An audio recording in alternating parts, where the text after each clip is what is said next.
Hey, welcome, Duvid and Deshaun here. Been a while since we've done our last stream.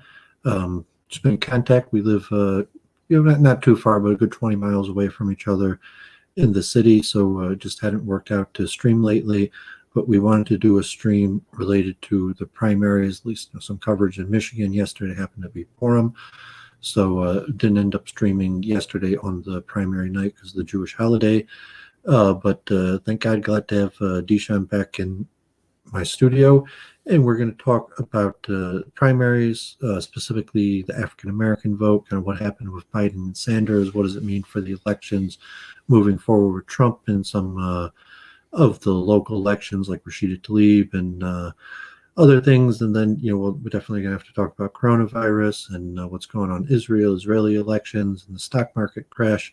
But let me just hand it over to Deshaun. Anything he wants to tell the listeners, hopefully be tuning in soon, about what he's been up to over the last few months, and then his opinions on the current political situation. Hey guys, I appreciate you tuning in.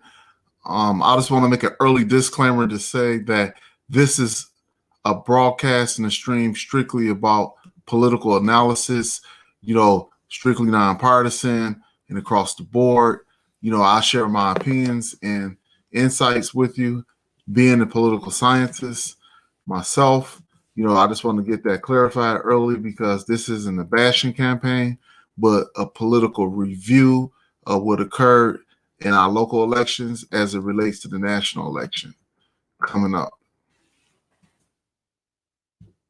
So, one thing that I noticed with the majority of the Detroit voting public, including myself, is that the African-American vote in recent time has been one of the most overlooked votes, and certain people took a position of presumption to say that the African-American vote was not as important as they thought it was, which was a critical error. It was a sleeping giant awoke, and we noticed a total demographic and paradigm shift from a lot of the pro-Bernie stuff to Biden being a solid winner in Michigan.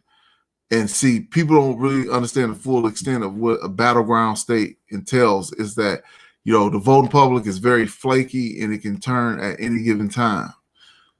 And definitely we witnessed that. Biden was able to mine the African-American community in a way to where it produced results at the polls. And that's going to be critical throughout this whole campaign season as we work our way up to the national election. Even on a local level, a lot of our local officials who would clear Bernie backers, it's some type of political blowback that they're going to face.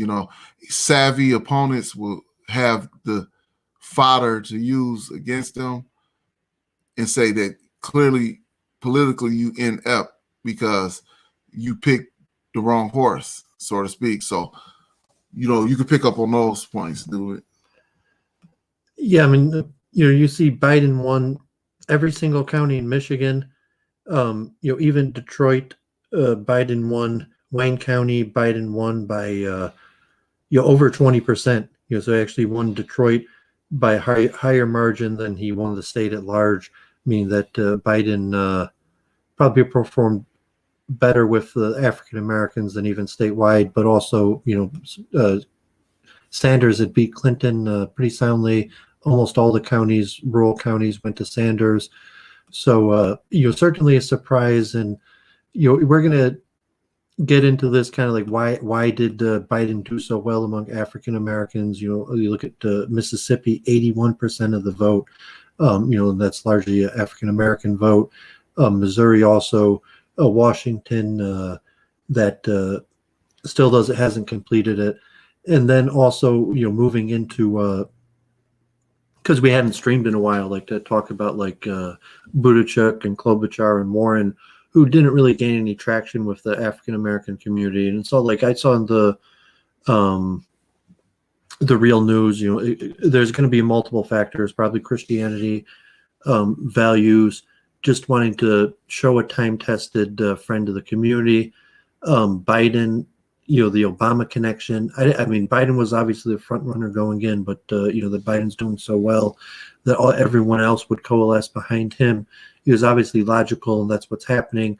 But it didn't seem that was the state of the debate, and it seems that Trump is likely to stand very strong against Biden, that Sanders may have had more contrast and may have been more competitive, as where straight up Sanders, Biden versus Trump, I think would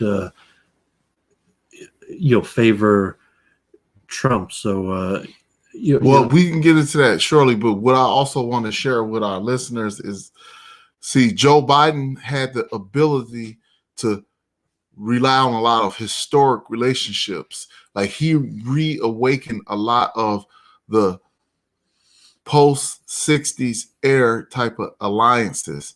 And, with these versus Bernie Sanders, like Jesse Jackson and Cornel West and the various factors, because, I mean, somewhat Bernie Sanders very popular among African Americans. Well, that's not true. And he did have the endorsement of Jesse Jackson, saying Jesse Jackson backed him because he backed Jesse Jackson. And not all. But that's not true per se. People were backing Jackson back when he ran for president. So I don't think it's that. I mean, they both have popularity, but Biden has national popularity among African Americans, and he has Southern credibility, where Sanders only has selective relations with various African American communities. But see, let me share this point. National reputation on it.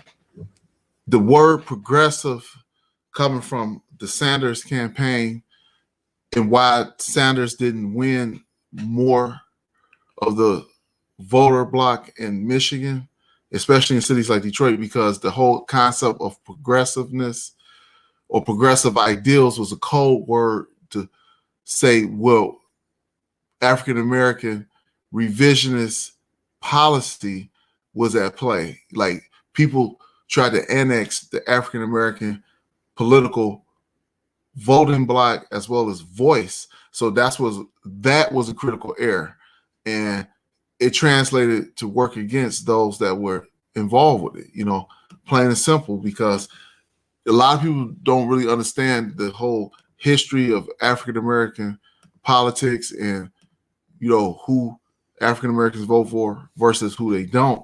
So pretty much, in terms of that, Bernie Sanders did not have the support of any mainstream African American figures, of course, in terms of the voting blocks. Although he did have, maybe popular figures in progressive circles, and we're definitely gonna have to move into the difference between multicultural progressivism and African American, Democratic vote, which Republicans are thinking we could move African Americans over to Republican because of things like immigration and multiculturalism that may be against the group interest as a whole. Exactly. That's a good point. But at the same time, for Sanders versus Biden, that whether African Americans would even consider switching to the Republican, but between two candidates like Biden, who's historically pretty tough on immigration and relatively pretty tough on crime, that you would see a tendency of the African American community to actually choose the more conservative of the Democrats. Not the swing vote factor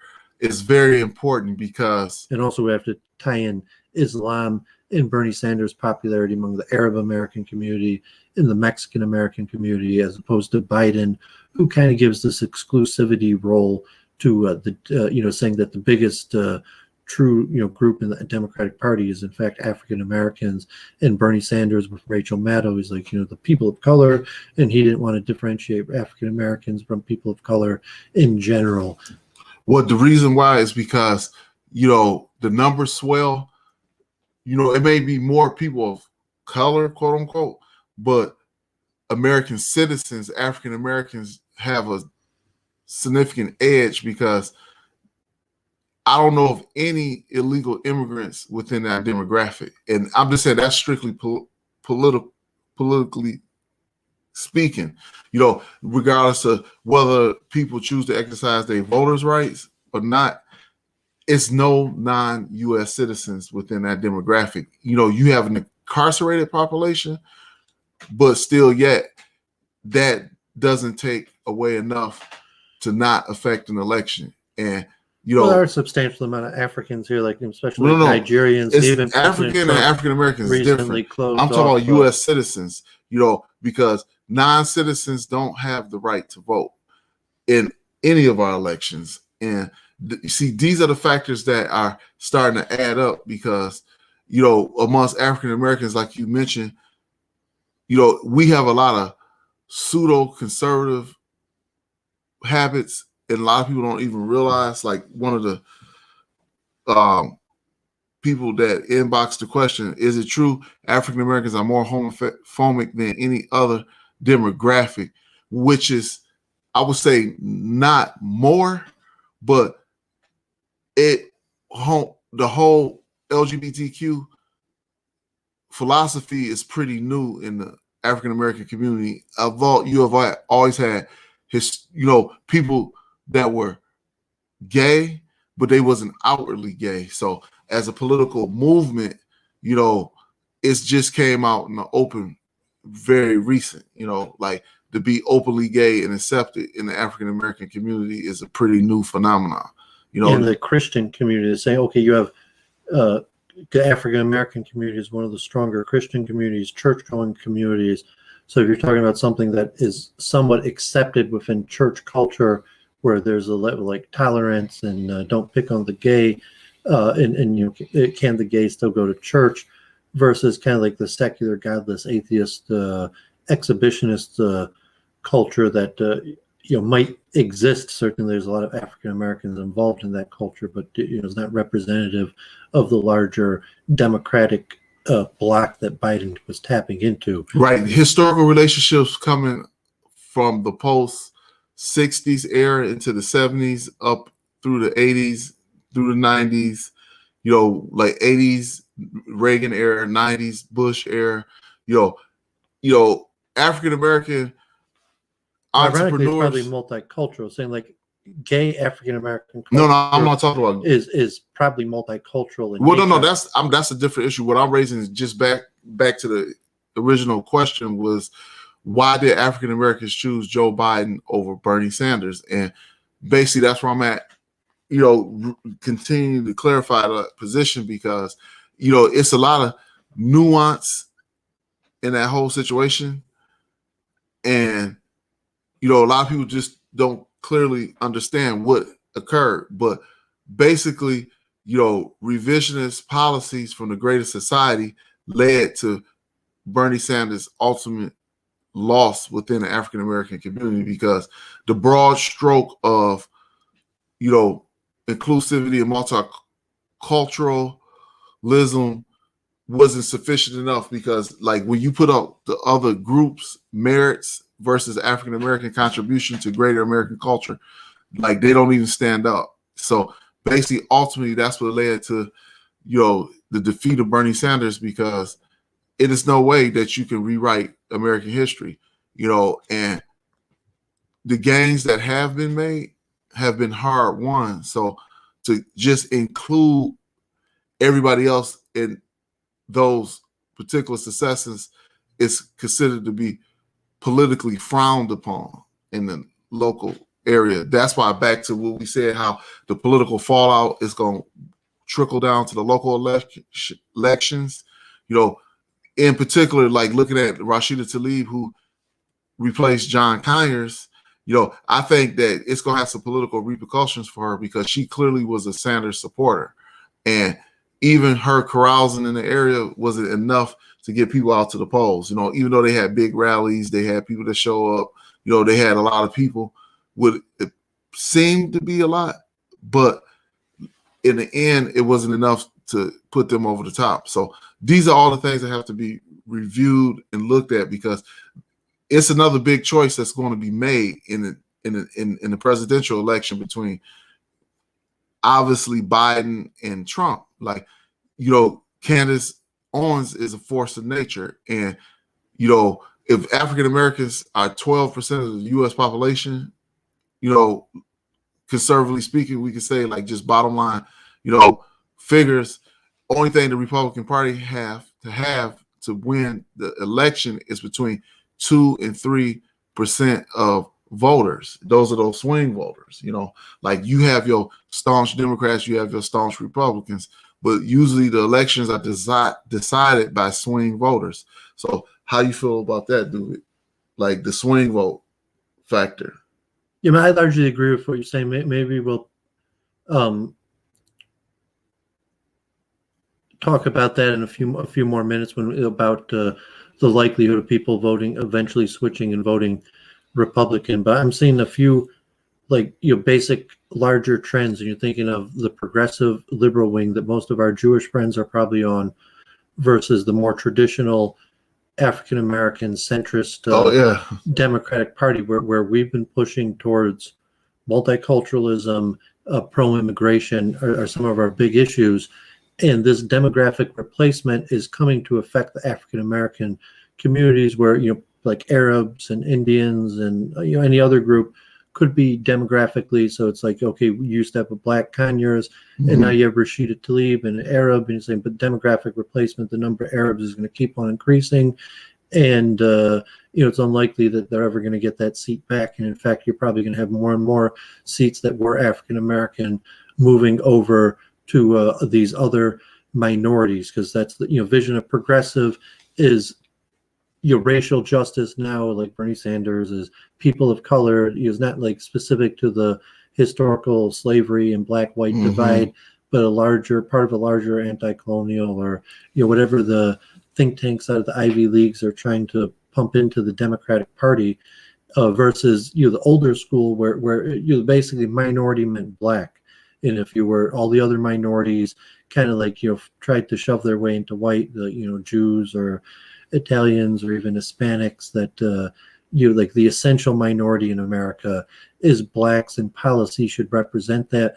And you don't want African Americans to be just one member of these various minorities in the Democratic coalition. They want to be the essential minority, or the only minority that's essential to the Democratic coalition. Then obviously you have numbers of beating the Republican, beating Trump. How do you form that?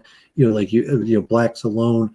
You need the Hispanics. You need the. But see, no. You got to look at this point that historically African Americans post abolitionists were Republican, like Frederick Douglass, Martin Luther King. These were historic Republicans. So the other groups that's trying to do the revisionist policy basically are not savvy enough politically to unseat and usurp the African American voice and power base. And just like back to our local primary for the presidential primary showed that, it's their hubris that we're going to end up with Biden.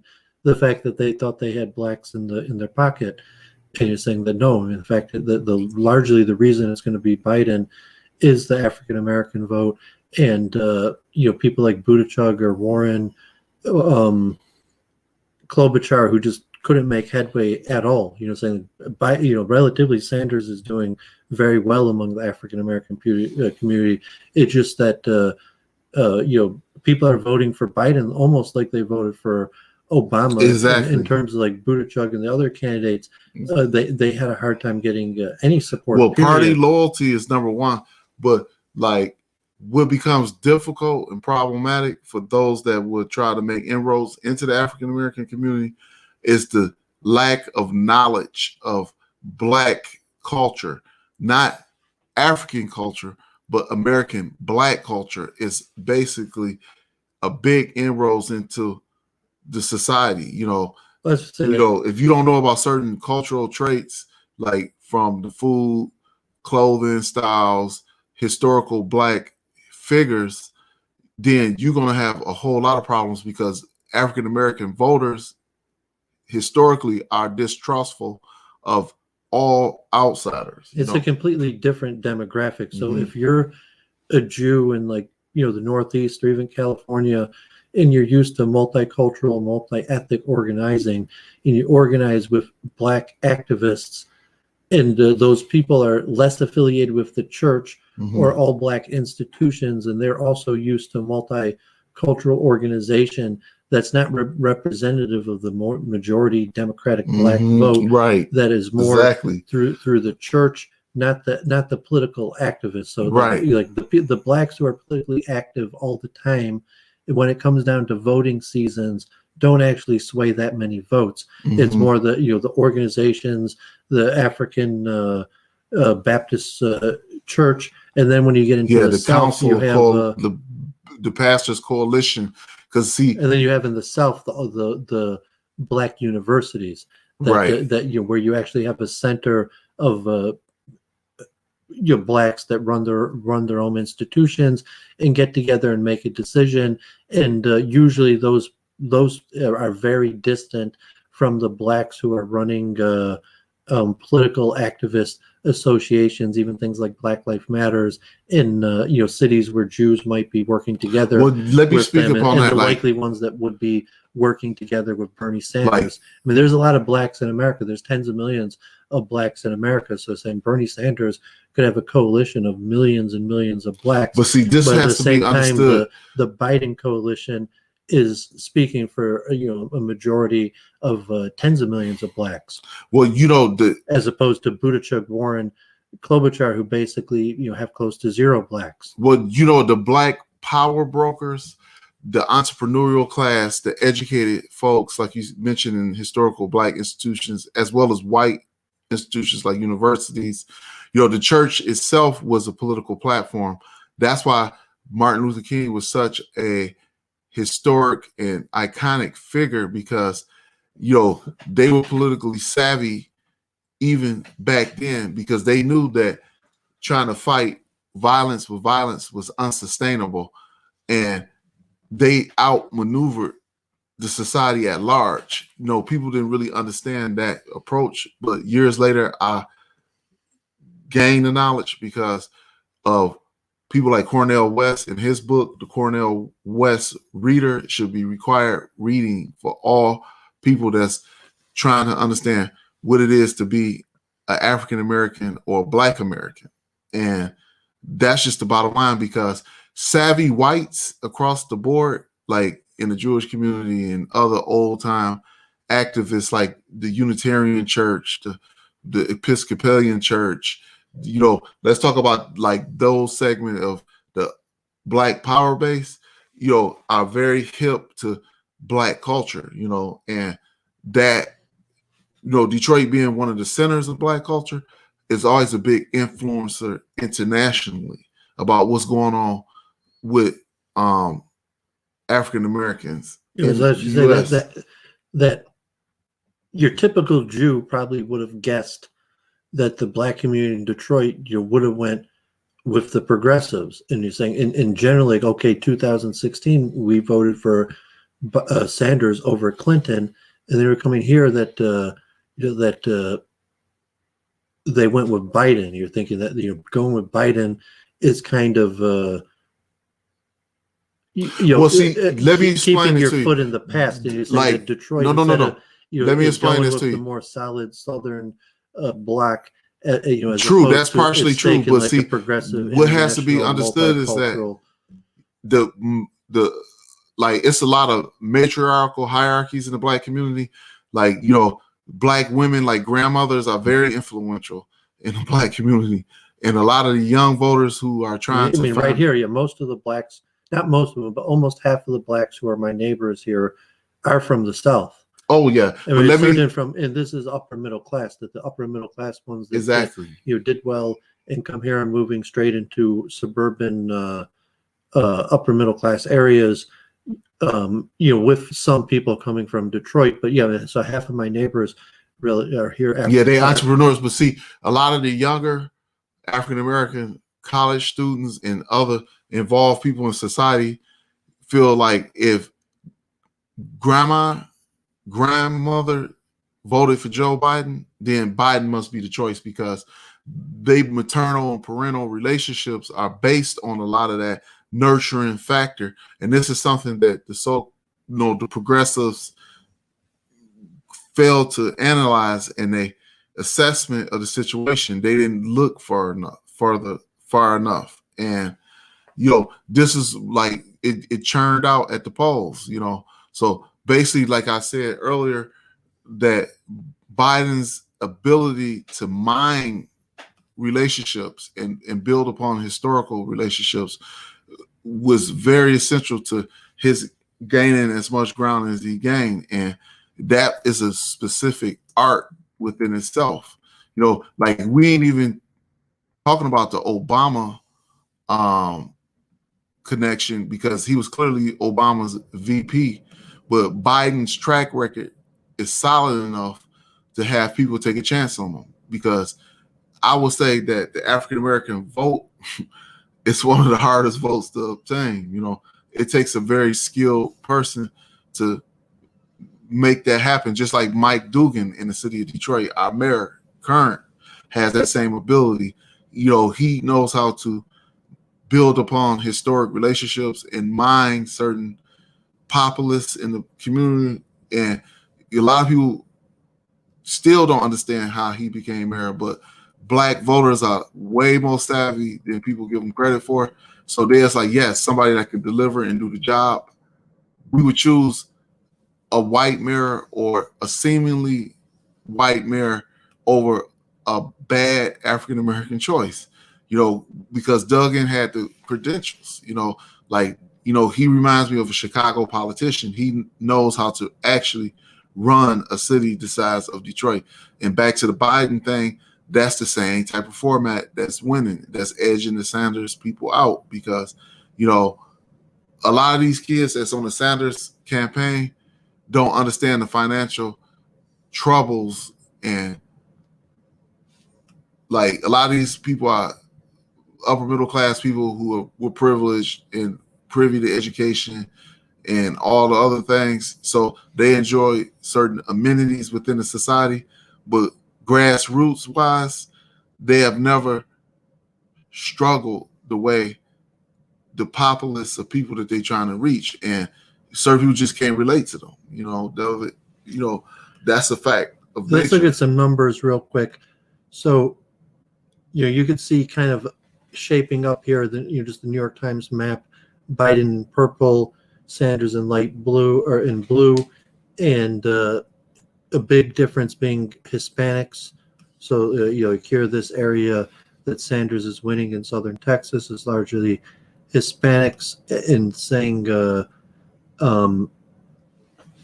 Biden winning almost everywhere besides the very northeast and the west. I mean, so you're going to see more of these states that are coming up that Sanders will be expected to win. And a lot of those are states that have fewer African Americans that Biden is dominating. But the delegate count, without super delegates, you need 1991 to win the nomination. Mm-hmm. So Biden is up a full 150 delegates. I'm not sure if Clinton was up more delegates. So, I mean, it is substantial, but it's not out. And he's saying that's okay. He's up 20% in delegates. If you look, at the states, Biden's won a lot more. Almost 15 to 6 states. Next Tuesday will be pretty decisive, because you got Florida, Illinois, and Ohio that are pretty big. So that's going to be another 600 in Arizona, another 600 delegates. So but presumably Sanders has, it's unclear of the momentum, but like Illinois, Ohio was like Michigan. So Sanders had been predicted to be doing quite a bit better in these northern states. So Biden, even taking Michigan makes it unclear, like Biden could just pack it up. But if Sanders even breaks even, you could see it carrying on a little way to like the New York primary that isn't till the end of April. So Sanders needs to make some sort of showing this next Tuesday, and you will see that to stay in the race or make it competitive, and then you'll see if it's looking like it's heading towards a brokered convention. What's that going to look like? So, since I have this time things open now, I'm going to show let me show the, God forbid, the coronavirus thing, because we're going to talk about that also. And, that's hitting here. Detroit Chess Club's closed tomorrow. So there's over 125,000, almost 5,000 deaths. Italy right now is the fastest growing. Iran, in America, there's quite a few. Even looking at like America could almost be reaching that, like reconsider traveling to almost 40 deaths.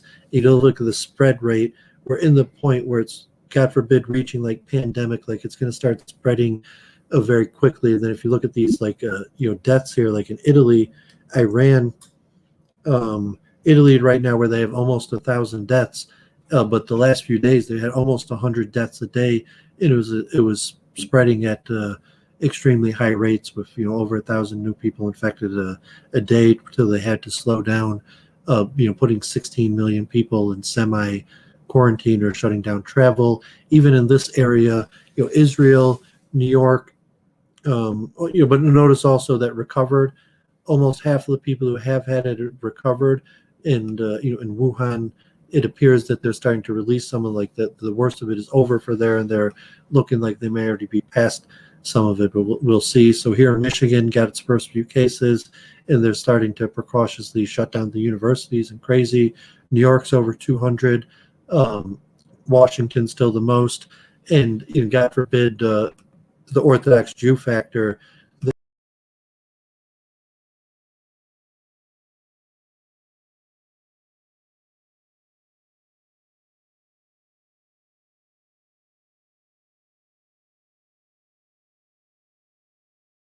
Okay, sorry if I exited myself there. Sorry about that. In America, so yeah, we're going to talk about coronavirus. Since I had the times open there, thought I'd show the map. So was there any further comments you wanted to make on like African American votes, Biden, national, and we still got to discuss, moving forward, what happens if Biden wins? Well, and the various scenarios, the vice president, the tone, what that's going to mean for the tone Trump, has been set. And then local elections. Yeah, the local factor. And the Arab factor, the conflict between African Americans and Arab voters. Historically, like certain people's trying to mend bridges, but it's nearly not strong enough to even make any impactful change. And, bottom line,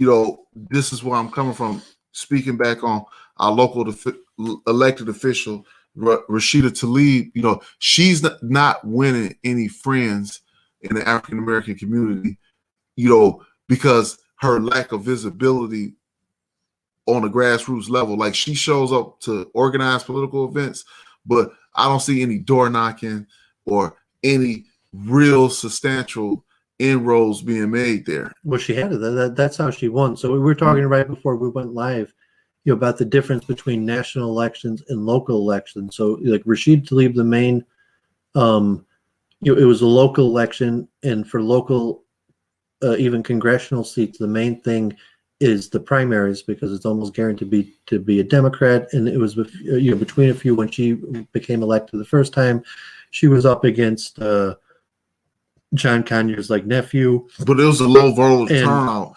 Like, it was a lot of factors. Well, she won with about 20-some thousand votes. So you're talking about that. No. It was a contested election. She won due to door knocking. She had Linda Sarsour, and they had meetings, and I found. No. I remember that. But I'm just saying it was a contested election, because it's not the same strategy Biden's going to use to win. He's saying like Brenda Jones, who was the city council president, took over for a short period of time, and it was a real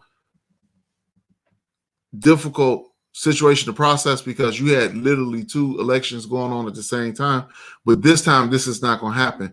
The lines are going to be way more clear cut, and people are going to understand, and we will see. It'll be difficult. I mean, saying for the African American community to unify around a candidate, in order to displace Tlaib. Oh, they will. Brenda Jones, the city council president. But it'll be difficult. Because Rashida has. Well, she don't have any real solidified. Listen, she has national recognition, name recognition, but that doesn't help you on the local level, because she has hundreds of volunteers. But people who don't have the right to vote in the district don't have any say in it. And I'm pretty sure that people are going to do what's in their own best interest, and like you said, the conflictual historic relationship, like some of this stuff is changing in all fairness, but the historical conflictual relationship between the Arab American community and African Americans, this is why it's not going to work, because it's not strong enough. Like the ties are not strong enough yet, so to speak. Well, think because Rashida Tlaib's congressional seat will not be determined in November. It'll be determined in the primary. So in the relationship to the presidential election, if she's strongly backing Sanders, and for her that already happened, so there's not going to be that much campaigning. So I don't know when the primary dates are, or even if they've announced who's going to be running in it. But as that approaches, her relationship to Sanders may or may not hurt her, because it's going to hurt her. Saying, it's going to be political blowback, because people like Brenda Jones, for an example, if she chooses to challenge her, she can blatantly, and she has tangible evidence of her inability to govern and to lead and to make right decisions and to be elected official. Maybe, but like, what direction is the city going? She's not in the direction of Mike Duggan. So definitely it's going to be a lot of critical analysis to see exactly what's going on. Yeah, sure, her certain personal constituency want her to win, but like kind of reaching across the aisle, it's going to be difficult. Yeah, there's going to be a lot to look for, and when the general election comes, because they really want to defeat Trump, they're going to need to keep the coalition of minorities together. It's going to be important to keep the Arab Muslim voting for Biden. So to have internal conflict trying to force out, for the African American community, trying to force out an Arab in a local election, and when the larger election is going to be trying to force the big tent, and that would be African Americans and Arab Americans have to unite for the at this stage of the game, they won't partner. Importance of getting rid of Trump. It's not even important enough. That could complicate that. Like, no, Tlaib is not going to be defeated. The African Americans are not going to be able to organize against the Arab American community in an election where everyone's trying to unify against Trump. Well, you know what? That might be the deciding factor, because, like I expressed earlier, Candace Owens is going to be the force of nature that is going to sway a lot of people to not partner with the Arabs, to not work with Biden, be like, take a chance on something else. And African Americans being they're saying you're better off if it's in terms of someone like Tlaib versus a local African American supported candidate. In terms of that, but the presidential, you're saying, well, no, I'm going to take my chance on Trump. Certain people feel like that, yeah. That is more likely, and what percentage of African Americans. But the certain dynamic right now that's favoring Biden, and the Sanders, alienated Sanders voter, even your urban black that supported Sanders, is it possible that they're going to turn to Trump? And we know Sanders voters have turned to Trump. Yeah. But what about the difference between African American Sanders voters as African American Biden voter? Obviously, if you vote for Biden and Biden makes it to he becomes the nominee, you're probably voting for Biden against Trump. But the question is, the blacks who supported Sanders, are they going to switch over to Biden? Or are they more likely to switch? Or what's the possibility? What percentage of them switch to Trump? And then how many of them are there? Like, again, the swing vote is paramount in this Sanders will get almost 10 million votes, and of those 10 million votes, probably 3-4 million of those will be African Americans. So you're talking that number, of the millions of African Americans that will vote for Sanders. What percent, or is there a path for them becoming Trump voters? But this is also a big factor. The successful, wealthy classes of black people who are historical Republicans and been Republican, that's another number that hasn't been quite determined. And it definitely can have severe implications in the next election, because not just the people that's willing to jump ship, but the Republican base in the African American community hasn't been correctly determined to have any real projection and outlook about the future. And so all these factors are going to come to play, but it's about who's able to be savvy enough. And I think just for pure politics itself, like the Trump campaign is going to reach out and make promises, and they're going to offer things like, opportunities. See, opportunity is the key word that's going to unlock the door. Like, what's in it for me? And that's what's going to determine the election, especially with African Americans, because, with Biden, a lot of African Americans or Black people felt slighted under the Obama administration because it wasn't enough done for the African American community. So that's a whole other issue that's being raised. But as we speak, people just currently don't want Bernie Sanders because he's too much of an alien in the Black community, and people don't trust him. People don't like major talkers, and I think at this point, they want to be represented by their own, so to say. That Sanders and his ideas, and like Cornel West's endorsement that through supporting Bernie, like at this point, like no, I don't think there's that much interest in that, and the agenda, it's unclear. Besides for healthcare, and if Biden, it sounds like Sanders, even his interview was coming to say like he'll back him and support him if he makes these concessions on healthcare, that it's coming in, and it's just electability that. Biden's probably just more electable. He was Christian, more traditional, whatever you look at it, that Sanders is a strange character. Yeah. And Biden is a more familiar face. And, the status quo is more comfortable with him. I mean, Biden already survived the White House 8 years. Yeah, exactly. Twice. Even so, like, saying, it should have been the question, looking at back now, if Biden had ran against Clinton last cycle, whether he would have been president right now. So if you're looking at it now and you're thinking like, no, I mean, this is a disaster. Like Trump's going to win re-election. The Democratic Party is going to rig it in favor of Biden. And it's just going to be a disaster because like if Biden wins now, like he should have won in 2000. But see, you got to realize this with the African-American vote. The low skill job market is essential. Like with all the other borders and stuff being closed, movement being restricted, the historical labor pool in the country is African American in the unskilled job market. So basically it's economically feasible and good for African Americans to see somebody like Donald Trump in office that's kind of fending off the competition. And see, that's another major selling point. I feel that it's going to come into play in the greater election because Biden could be best of both worlds for that, where he adapts Bernie Sanders' policy on things like healthcare and maybe education, but then he is willing to compromise with Republicans and Trumpers on things like immigration and limiting multiculturalism, and saying that could be a centrist path. One thing moving forward that pushback against progressivism led by Black Democrats, that Black Democrats will retake the Democratic Party from the progressives and say, we also want to limit immigrants and slow the tide of increasing multiculturalism, which could make sense from an African-American larger voter perspective.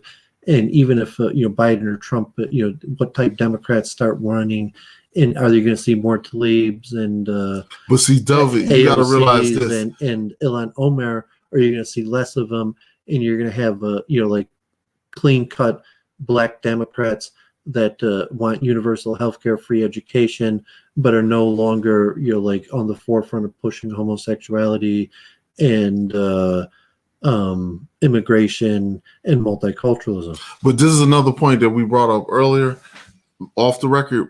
Like African Americans, a large percentage of the community is willing to self-segregate as long as they got control of commerce and small business within their environments. And Donald Trump has a big card to play because to put people in business and in control of sections of their own community, it's going to be very alluring, and people want to break the relationship of any government influence within the Black community. You got elements out there which brings that Republican ideal back. Like say for instance, i.e. the Nation of Islam is all about self-segregating. This has been Farrakhan's message for years. How Black ownership, Black, education, Black governance is necessary in the Black community. And so that's another relationship that could be mine to say, Trump can be like, we will allow you to govern yourself. We will set you up in business. I'm tying that into the central issue of immigration that recently, since 2016, a central tenet of the Democratic platform has been immigration, anti-Trump's immigration policy, and kickbacks. And the African-American community has been largely neutral on the push towards more liberal immigration policies. And Biden also has not been making a big deal out of immigration and historically has a tough record on immigration. So a lot of these economic factors about, Rashida Tlaib and demographic replacement policy rights for president is most related to immigration. So if the Democrats are willing, in order to try to defeat Trump, to forego the emphasis on immigration, that could affect all types of representatives and senators running where the Democratic it's not just purely political, it's economic implications as well. If Sanders was the nominee, you would picture that immigration would be one of the most central issues for going into 2020. If Biden, with the support of Blacks, you could picture that immigration would fade from being one of the central platform issues of the Democratic Party.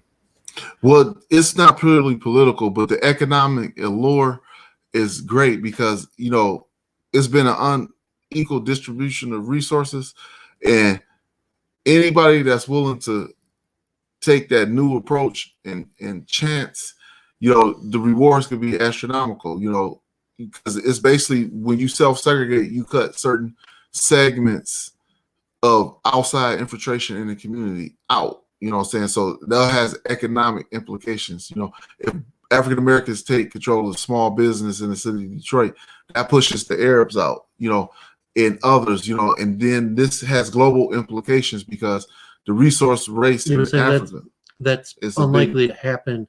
Well, anything can happen. They're saying that if Donald Trump get elected limiting again, immigration, it's going to start with small business ownership. The immigration ownership, you're saying that immigration is the key issue that will keep African Americans running their own neighborhoods and businesses in their neighborhoods, and that the Black community doesn't look at it that way. They see other policy, but when they connect that to immigration and they say that, as long as there's more Arabs and different people that keep on coming into America, there's no way that they're going to be able to stop them from eventually dominating the gas station and all these other businesses. And it's not for any other thing in terms of just internal group racial competition is going to make certain businesses likely to be taken over by certain people. So when the African American community says, we don't want any more Arabs coming to America, God forbid, if that would be a type thing, then Biden, might even be like, that even,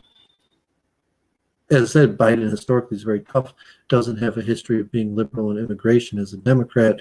And Obama, especially, it was specifically Biden's work that had a lot of those deportations done under them. So it's an alignment that the Republicans have been talking about for a long time of winning over African Americans on the immigration issue, that you could see the Democratic Party would be willing to just soften on the immigration issue in order to keep African Americans excited about Biden. Well, but like with the two choice nominees, it's gonna, like, people's gonna go with the winning hand, and if that winning hand has a handful of cash, like Candace Owens, like, she's gonna be like, if I was the Democrats, I would be extremely worried about her because she could be considered, as far as they're concerned, the most dangerous woman in America, because she's a Black woman who is highly conservative in her idealism and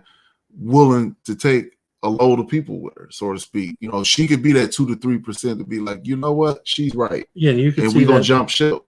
if it was Trump versus Sanders, that's why I thought Sanders, in many ways, in the polling shows, will be a tougher opponent because Sanders, does those huge rallies and could go to urban areas. And it appears unlikely, Biden's largely going to be a media-sponsored candidate or elite-sponsored candidate. Let me share this with you. That Trump has a Trump could actually have rapport more with the rallies. Black celebrity community. Yeah, saying that that's Trump, what people forget. Trump will actually be able to have outreach in Black neighborhoods and with one-on-one contact with Black audiences that more so than Biden. If it was Sanders, sure. Sanders won't have conversation with Black audiences. Sanders will always be multicultural, but Sanders will be able to come to Detroit and all the major cities and get thousands and thousands of people there. But let me share this with you. Who has Donald Trump hung out with in the Black community? You got Mike Tyson, you got Ice Cube, you got Shaquille O'Neal. At this point, Donald Trump will have enough Black people in every major city that will come and speak on his behalf. And they're gonna vote for him. And basically, they might draw audiences of thousands of people. There might even be, will Donald Trump speak to almost exclusively Black audiences? He already did in small venues. Or will Donald Trump at that church? You remember the first time he came? Yeah, but saying, will Donald Trump be able to successfully draw multicultural audiences in Black neighborhoods to Republican rallies? Can Donald Trump come to a larger stadium where hundreds, thousands of Blacks and he already had audiences of 10,000 at that mega church? People thought it was a joke the first time he came. But I think that was almost all Blacks. Yeah, talking about bringing a mixed multicultural. We know that Trump could go into Black audiences and churches, and he's done that, and that's why he's president. One of the reasons. Right. But can he draw together multicultural, mixed audiences in urban areas that will include Blacks? Well, under the banner of business, this is what I heard for myself from business owners. Like, I have a very open mind about people. Even the successful Arab business owners don't want illegal immigrants coming to this country because of competition.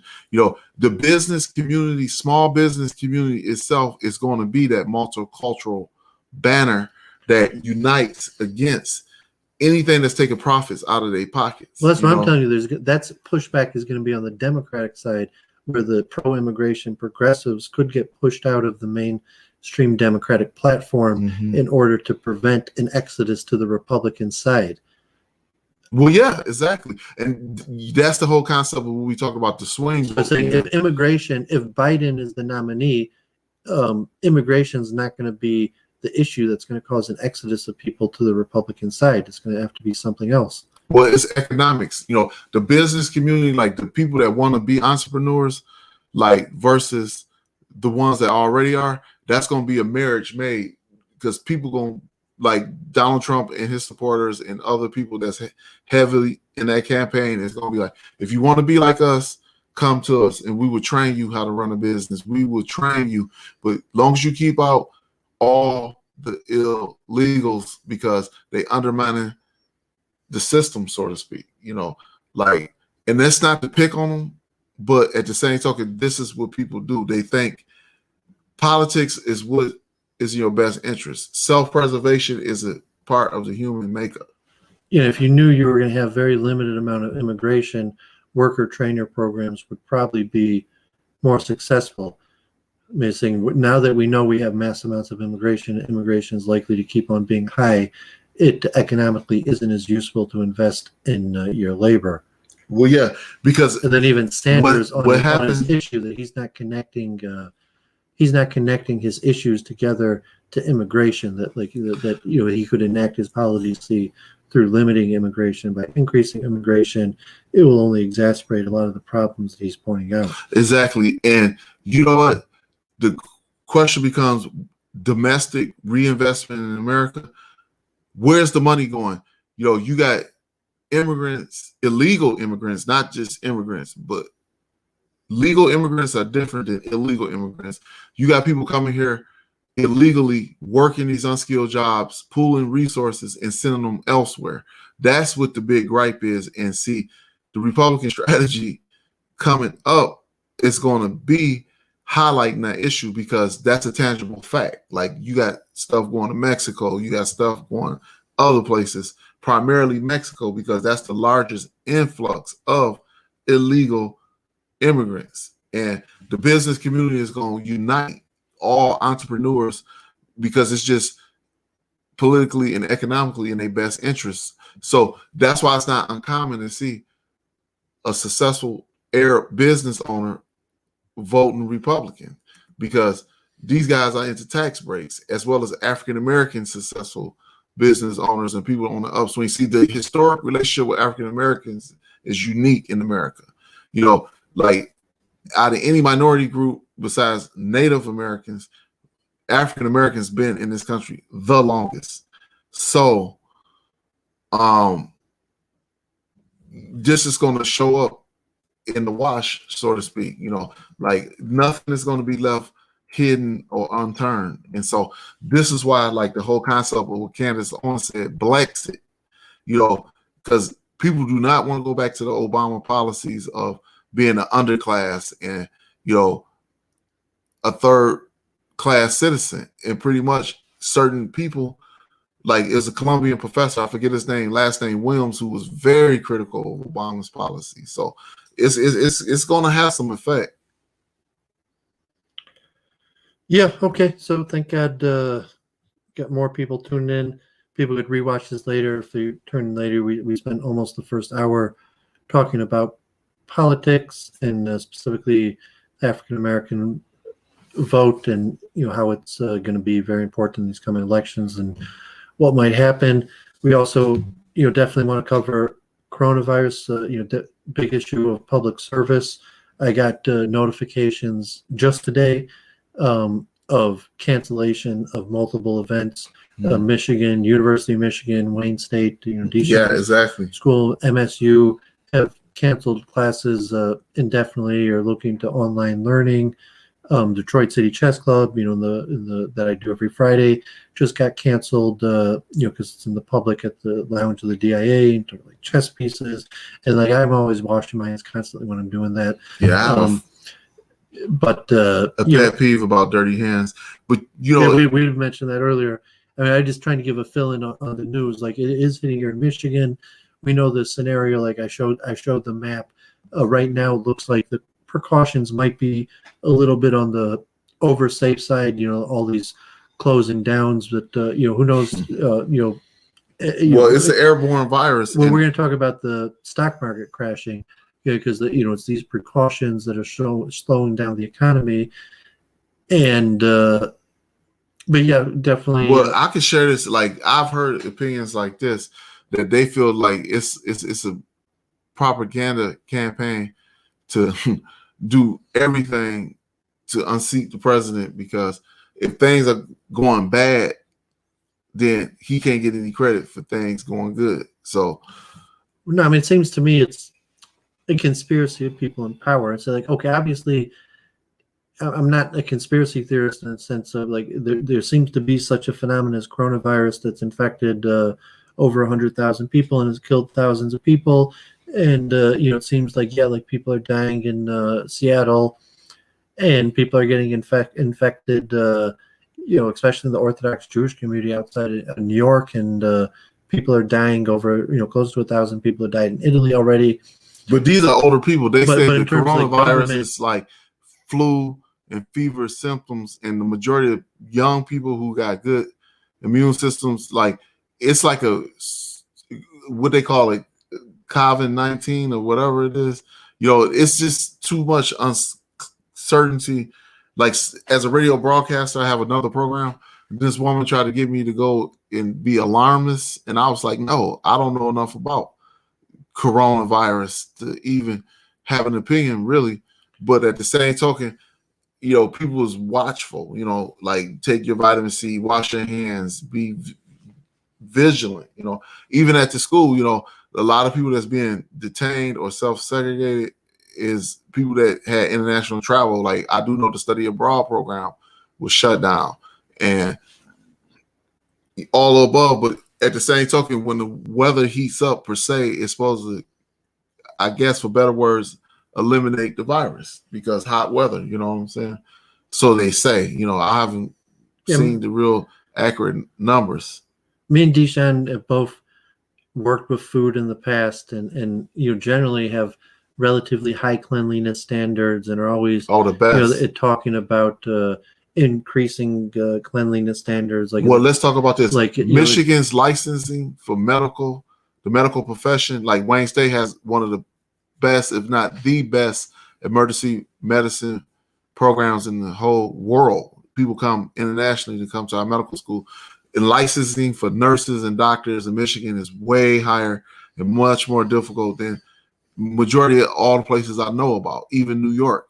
So, Michigan has always been at the forefront of sanitary everything.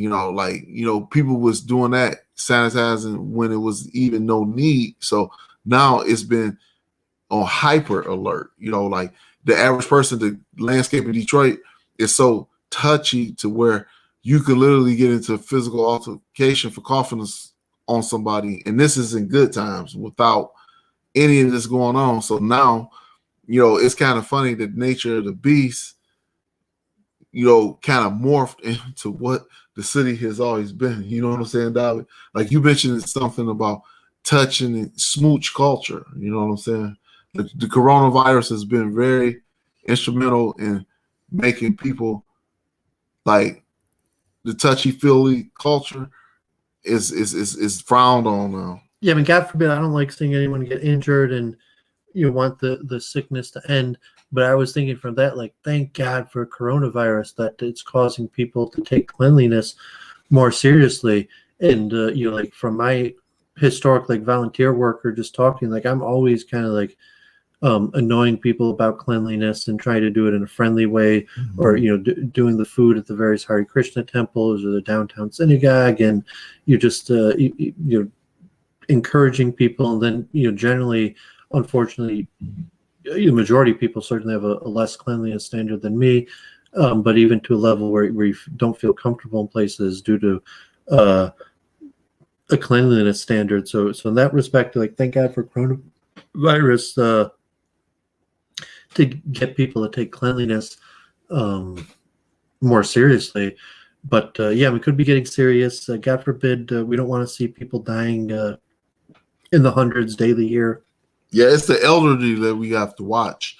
The young and healthy, or seemingly healthy. People aren't educated on it, so people are doing unnecessary things that may or may not help because they want to do something, which is good. But okay, like it's tough to have a science education to really understand what's going on and what you need to be cautious about, and what may not help being cautious about, and various things. So for the nation to go through this, and you think like, okay, God runs the world, and we were thinking like the anti-Semitism scare, Hanukkah, like the acts of anti-Semitism.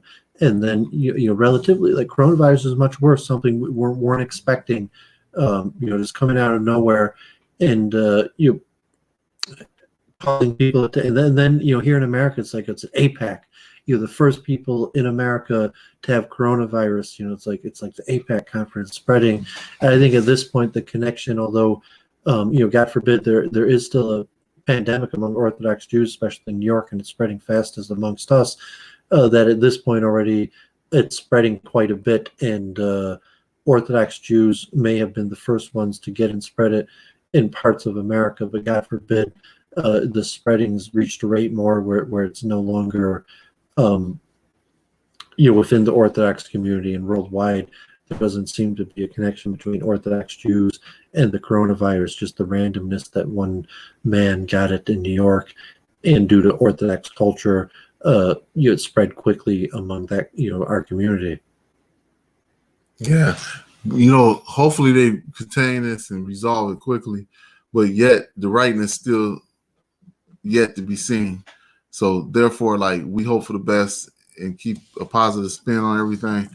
But this is the world we live in. Yeah, and I mean, certainly the market, saying that, okay, like Trump and the government, and he's saying, the government can't really do anything. The government could only raise the standards of health and cleanliness through like public awareness and people just being scared to death likely is what's going to cause that. The government's not going to be able to like raise the standard of cleanliness more than the general public, or to take precautions, or even things like food safety and all these various things that are likely the most directly related to the virus spread. And generally, as right-leaning people, like, I'm not really looking to the government to solve these things anyways. And I don't know, like, President Trump wants to waste a bunch of money giving money away of the government and trying in order to save the economy. I probably would generally not favor that, although it won't surprise me if the Republicans do it, and everyone just gets a handout on the public coffer. In terms, like, I wouldn't have slowed the economy down so much. I think we're being overly precautious, but it doesn't bother me, the tanking of the market. But like, relatively, we probably still could be functioning at a higher rate, and that wouldn't have caused the market to tank. And God forbid we could have just put up with I have a a higher problem with that casualty death rate. because So, as a term, like, what's more important? The functioning economy and keeping our prices going and everything, and having a few thousand or even tens of thousands of people die, or we got to shut everything down to, like, save the life of a few thousand people, even though it's going to economically hurt the lives of billions of people across the world. I have a big problem with that, because every other country put the economy first, and for us sort of to tank our own economy, that is problematic, in my opinion, and that's just what I don't want to see happen, because, if it's no jobs to be had, then what, chaos ensues, Okay, could there be a virus and, like, tens of millions of people are going to be killed? There's going to be apocalyptic and, like, almost everyone's going to die. Versus you saying, like, no, I mean, like, okay, God forbid, some precautions, but how much are we going to slow down the economy, and how quickly can the economy recover from the slowdown?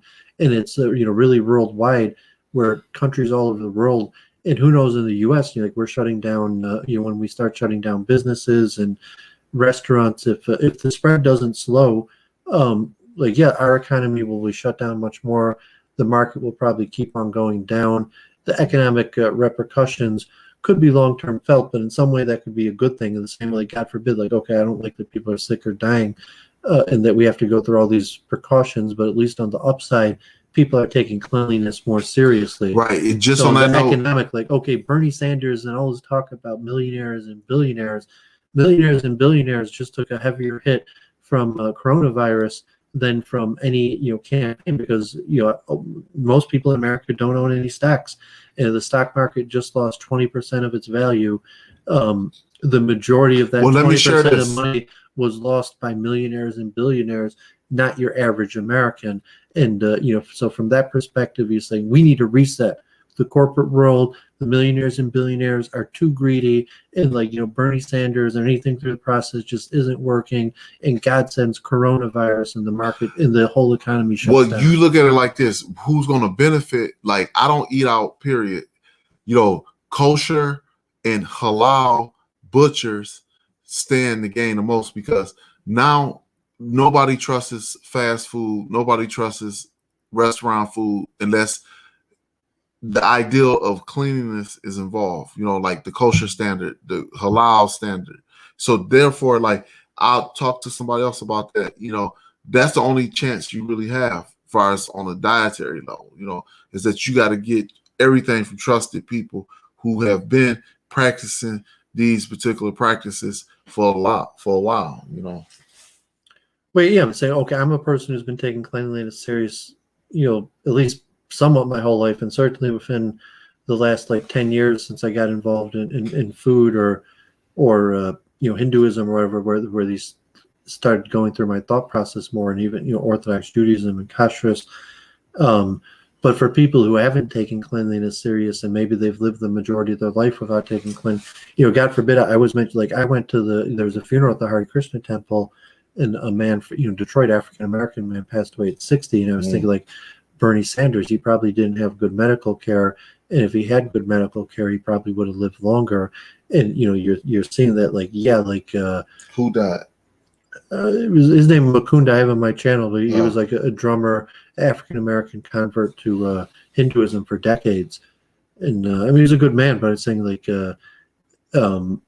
he died at 60 in his sleep, maybe unknown death. I don't know, but I just thinking likely if he had, like you're just listening to Bernie Sanders, or most people don't have savings, most people don't have good health care, most people get scared due to sickness of seeking medical help because the cost associated to it is prohibitive. But if you have good medical care and you're sick, you immediately consult with a doctor, but you're saying like, no, look, the doctor's going to tell me it's going to be really, really expensive, so I don't even want to talk to the doctor.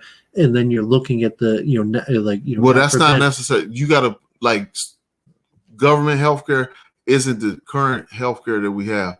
You have to be on a waiting list for months on end to me it's more education, because I don't see doctors often. I just know a lot about doctors. Preventative medicine is the one.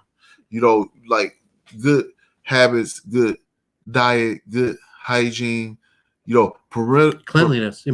Preventative medicine. That's what cleanliness. It's you would say, okay, like God forbid if this man could have lived a little bit longer, if he had, if there was a more accessible, affordable healthcare, so of cleanliness standards were at a higher rate. Likely everybody, there'd probably be a 5-year across the board a life expectancy increase in America if like the cleanliness standards that we keep to for while coronavirus is spreading were maintained in perpetuity. Likely that life. Well, you want to talk about cleanliness? People would live 5 years longer, and like there'd be a lot of substantial health benefits to the cleanliness in general. Right. But the bubonic plague that affect Europe in the Dark Ages, so to speak, was based on a lot of the same stuff. So this is what this kind of remind me of, the cleanliness standards. And, it was just boiled down to certain people that bathed versus those that didn't. And, hygiene is of the utmost importance because, who knows what the implications are. But the bottom line is that those who take the necessary steps and extra steps to secure their own interests, like in the form of taking care of yourself, though these are the people that's successful, like us. We take a lot of proactive steps to make sure we meet a certain standard, and therefore we consider to be the non-affected population. So that's a good place to be. And that's what basically our whole state, a lot of it is based on, is good preventative medicine, Yeah, so I guess those are the main topics I wanted to cover. We've been at this a little over an hour, slowly trickling up an audience, got to 15 people, took a while to build up. So anything else you'd like to discuss or talk about or clarify? And anyone in the chat who you had something direct, just do like an @Duvet or try to make it clear what you Well, no, the only thing I have to say is just to all our fans, just keep open mind, stay informed and represent your truth, because my truth, Duvet's truth, or the next person's truth is not necessarily the same truth, but truth is something that works for each individual. So I will leave it on that note. Okay, yeah, great stream. Hopefully we'll have more to talk about. I mean, maybe there's more stuff we could have talked about, but I think we had a pretty comfortable stream. We'll keep it more on the topic, and hopefully, if it works out, we'll do a few more streams, and maybe Passover coming up. We'll try to do one more on Jewish politics, and right now. So we'll just see what comes in the news, and feel free to make any comments. And you got one? Yeah, if you have any comments related to me and Dishan, just comment on the video, and I'll pass along to Dishan. Ask about the next Ask the Rabbi. I have multiple Ask the Rabbi ones I've wanted to do for a while, specifically on one, the Goy Gentile distinction, on the soul, on reincarnation, on the Jewish role in slavery. And I've done a lot of research, but for whatever reason, I haven't put those out because I wanted them to be better than they were. and also I haven't done it for a while, so when I stream more often, because those are going to be me reading for hours and hours, so it's just like, oh, when am I going to have time to, like, talk into the computer for like 5 hours? But I do, and the multiple truth hypothesis, when I have a few of those borderline ready, so I hope to put those out. I apologize if people listen to me regularly and are interested in those ideas. I appreciate your interest. Mr. Boston, thank you. Yeah, so appreciate everyone tuning in and your thoughts, and feel free. This Yochanan Abraham, I think that's John Grishal. Thoughts on Bernie? Yeah, I mean, we were talking about this for a long time. So Yochanan, check out the beginning. We spent like 45 minutes, and maybe we'll do a stream together with you on a different topic at a various different time. I appreciate talking. One last comment, Captain Caveman. That's correct. I've always believed in biological evolution, and color, in my opinion, is just an optical illusion. So there you go. Oh, well, Reiner, thanks for the $10. Actually, you're going to put me over the $100 now. So I had just been under $100, so now I will be over $100, and I should be able to get paid. I should be able to get transferred to my account now. So I appreciate the support, Reiner. And yeah, I think we're generally in agreement. Like, I'm a racial realist, but it's like there's a universal brotherhood of man. There's the essential part of humanity that's the same amongst all people, and things like anatomy, largely like thought formation and parts of consciousness and health. And there is also group strategy, and a lot of group strategy is probably genetic, and obviously just appearance. Like, people look different, people look like their parents, people look like where they came from. So I mean, there is a reality to race and tribal differences, and just languages. You go around the world, like, you can't even communicate with people. They speak completely different languages, but the essential nature of all people is the same, and how that relates to governance and people living together or splitting up the dividends of profitable venture becomes extremely complicated. Just like the US, that you have group conflict. That's the main thing we were talking about, in a thing like the group conflict of Arabs and Mexicans and liberal Jews and northern urban Jews and southern. Well, the question becomes, and we can get out of here, is this is all based on classism in every facet of human conflict, beyond race, beyond the surface issues. It boils down to class structure, which definitely is more of a conflict issue than any racial implications. Yeah, I mean, race is certainly important. It's like Sanders, where you say, like, okay, like, economics wasn't the only thing. Like, Sanders wasn't able to just talk about the economic interest of blacks and win them over. There were other factors like Christianity, like long-term interest, like electability. Thank you, Barry Champion. Yeah, no, and hopefully, relatively, we would do this more often. The problem is Deshaun's transportation and internet connectivity. So if Deshaun had good enough internet connection that we could connect remotely, and then just transportation that as of now I got to pick him up and drop him off usually afterwards. But even in that current situation, we could try to do it at least once a month or every few weeks. And if something changed in his technology or transportation situation, we could do it as demand. Yes. Okay, so have a great night, everybody. Thanks for tuning in. Reiner, really appreciate thanks again. The support, and people watch this in the future. As usual, sometime maybe tonight or the next few days, I'll timestamp a table of contents so people watching this will be able to jump right towards the topic at hand. Have a great night. Mm-hmm.